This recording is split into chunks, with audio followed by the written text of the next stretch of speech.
Următorul exercițiu este pentru musculatura membrelor inferioare, adică a picioarelor, și vom face semigenuflexiuni. Brațele înainte, ne așezăm pe scaun și ne ridicăm.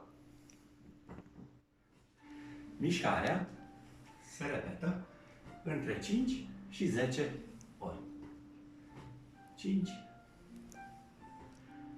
6, 7,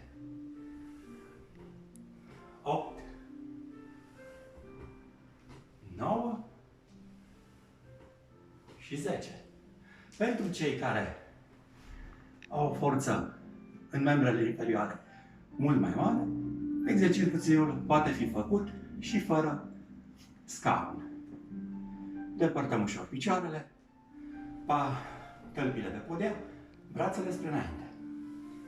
1, 2, 3, 4, 5, 6, 7,